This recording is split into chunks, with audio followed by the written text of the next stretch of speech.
আসসালামু আলাইকুম। কাঁচা ফুল দিয়ে চকলেট কেক ডেকোরেশন করলাম। এটা ছিল ১ পাউন্ডের একটা চকলেট কেক। যেটা হচ্ছে আমি ৬ ইঞ্চির মোল্ডে বেক করেছিলাম একটু হাইটের জন্য। কারণ ৩টা স্লাইস হলে কেকটা একটু হাইট হয়, দেখতে ভালো লাগে। আর যেহেতু কাঁচা ফুল দিয়ে ডেকোরেশন করব, এইটা ফ্ল্যাট কেক সুন্দর লাগবে না। তো এটাকে আমি ক্রাম কোটিং করে চিলারে রেখেছিলাম প্রায় ১ ঘন্টার জন্য। বের করে হচ্ছে আমি ফিনিশিংটা করে নিচ্ছি।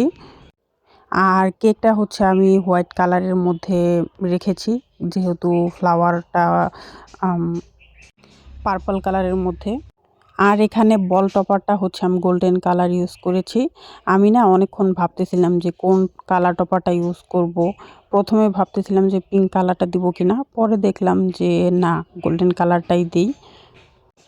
আর এই কাস্টমাইজ করা কেকগুলো না অনেকে বেশিরভাগ সময় হচ্ছে গোলাপ দিয়ে কেক ডেকোরেশন করে। কিন্তু যার কেক ছিল সে আবার বলেছে যে না, গোলাপ বাদ দিয়ে অন্য কোনো ফুল দিয়ে ডেকোরেশন করে দিয়েন।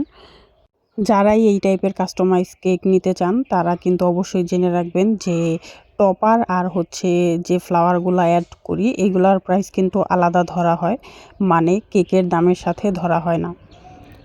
কারণ এটা আমাদের আলাদা কিনে আনতে হয় দোকান থেকে। আর এইখানে হচ্ছে আমি বাটারফ্লাই দিয়ে দিচ্ছি নন ইডিবলের। বেশিরভাগ কেকই হচ্ছে পিঙ্ক কালার বাটারফ্লাই দিই, বাট এটাতে ভাবলাম যে ইয়েলো কালার দিই। পরে দিয়ে দেখলাম যে আসলে এই কালারটাতে অনেক সুন্দর লাগছে। তো তারপর এখানে আমি কিছু হোয়াইট সুগার বল দিলাম। তো এই তো ডেকোরেশন ডান।